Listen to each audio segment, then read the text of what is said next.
If your collection of unfinished projects and your yarn stash leave you unhappy and uninspired, I invite you to join me in the Spring Cleaning Challenge that's going to last from today, April the 12th, until the end of this month.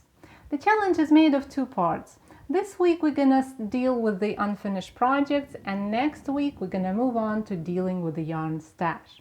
If you take photos of your stash before and after it's been sorted out and send those photos to me by April the 30th, I will send you any of my patterns as a gift to celebrate this big event of getting rid of everything you don't need in your stash. But before we get there, let's start the first part of the challenge. Like I said, this week we're going to deal with the unfinished projects. And the first step we start with will be bringing all of those projects from all their hiding places and placing them in one big pile. And it is better to make this pile in a place that is clearly visible, somewhere in the middle of the room, in the middle of the table, somewhere where you have to deal with that pile right away. No more hiding again from all those unfinished projects.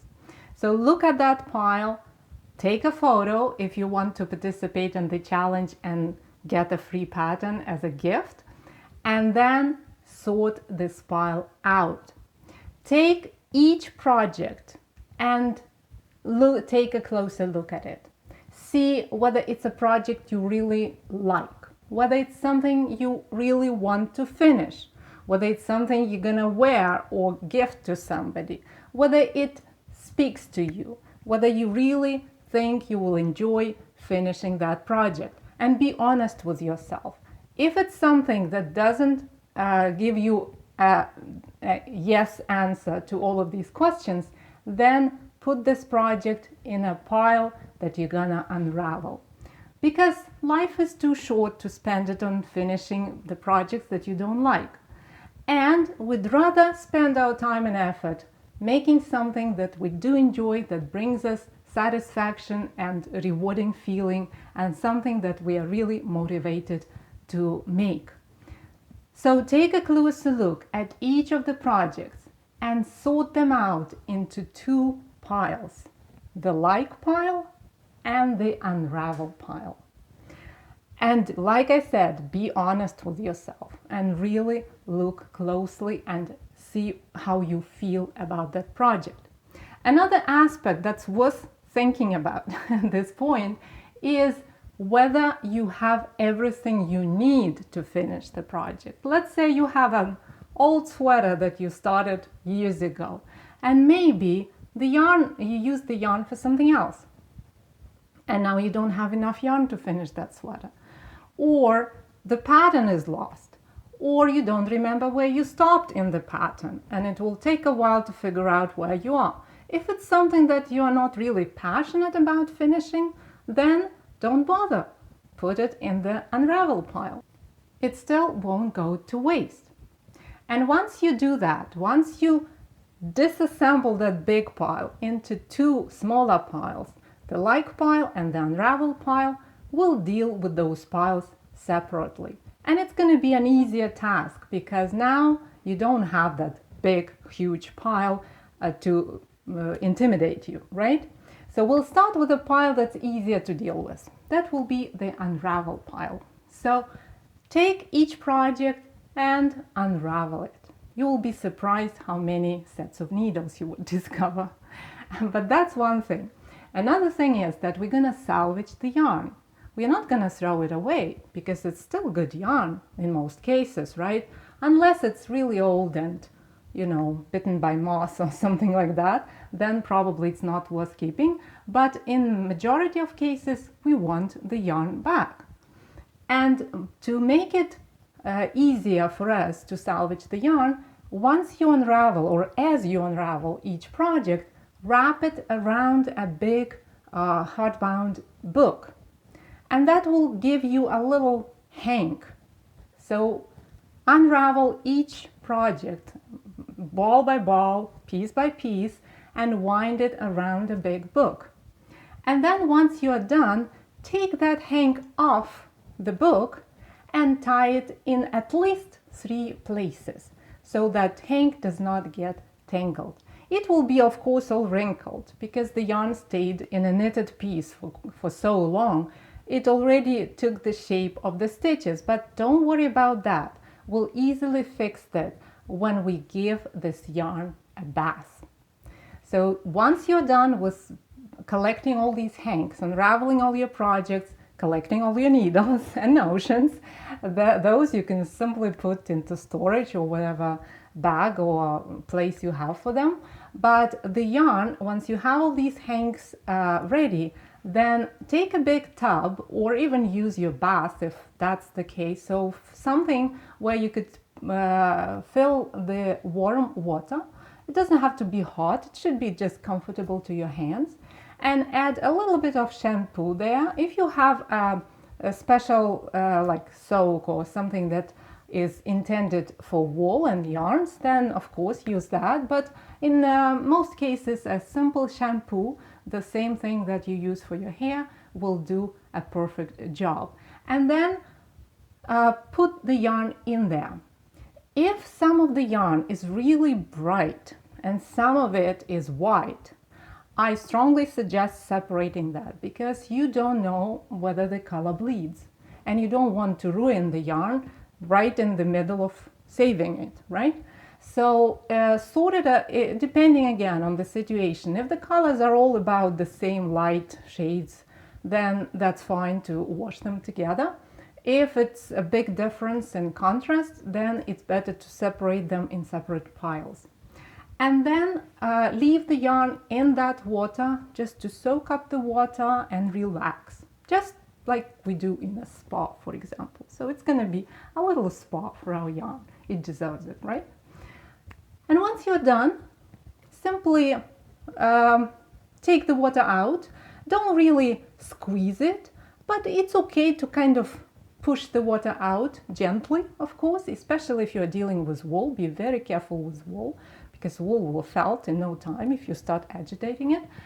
And that's, again, we don't need that in the middle of saving the yarn.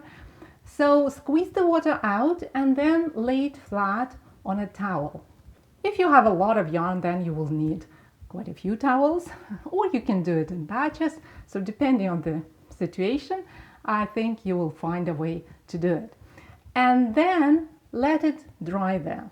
Let it dry, and once it is dry, then simply place it back on a book, a smaller one, because you don't want to really pull it on a book. So use a smaller hard copy of any book that you like and unwind it from there.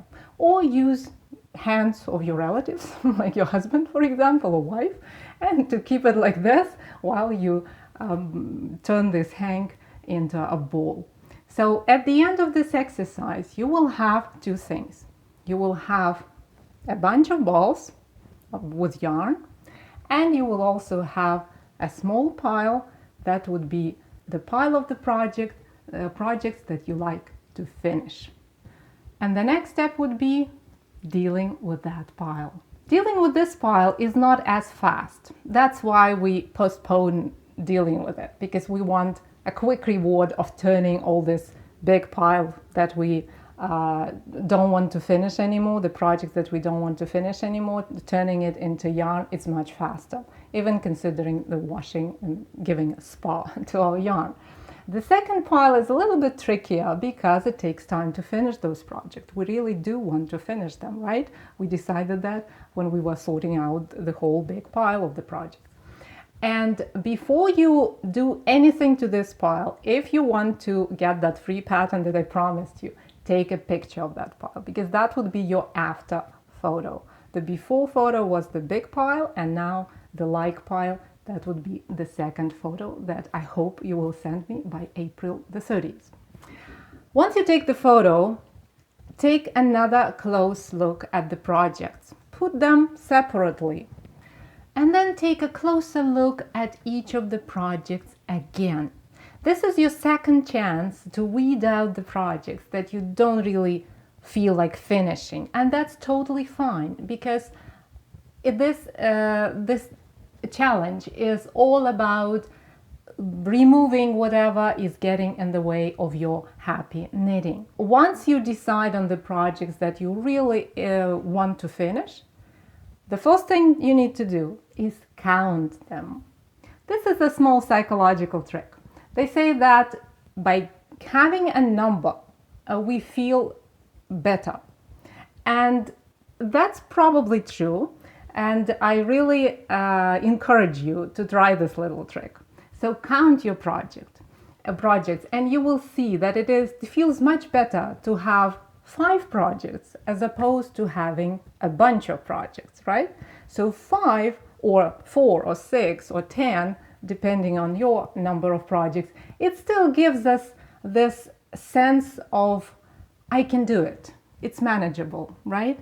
So this is the first thing that we do. We count the projects. Once you count the projects, sort them out based on the amount of time they need to be finished. So look at each project and think how finished it is. If it is, let's say, a sweater that's been knitted, but you only need to seam it, so I would say it is almost finished. If it is something like a half-finished sock and you have another sock to make, then I will say that is just started, or maybe half-finished if the sock is almost done. If it is a brim of a hat and the whole hat is still yet to appear, then I would say this project is just started. So look at each project and arrange them in the order based on the time each project needs to be finished, starting with the projects that require least of the time. And then once you have this order, you can do it on the table, on a floor, or you can simply make a list of those projects on a piece of paper, arranged in the order from the almost finished to just started. And once you have that list, it's time to really get to finishing those projects, right? That would be only logical. You can do it all in one batch.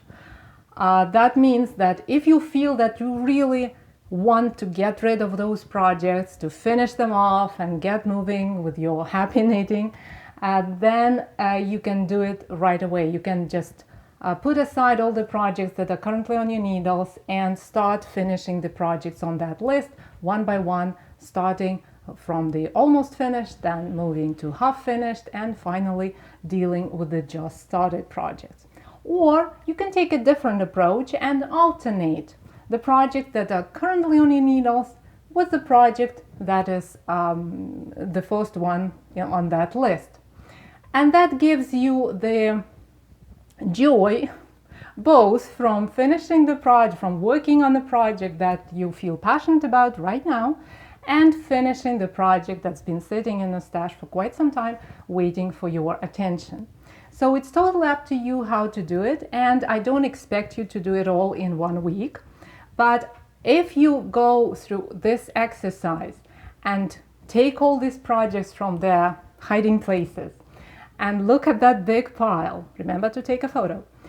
And when you have that big pile, by the way, I bet that you would see that it is not as big as you expected it to be, because quite often we make the problem much bigger in our heads than it really is.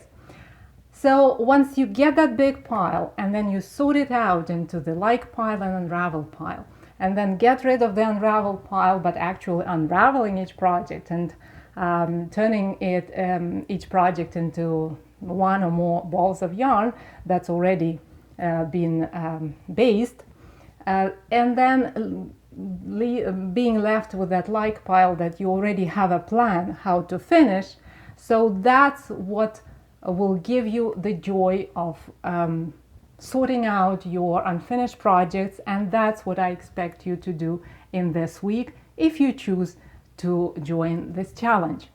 And next week we'll follow a similar approach, but that time we'll deal with the yarn stash.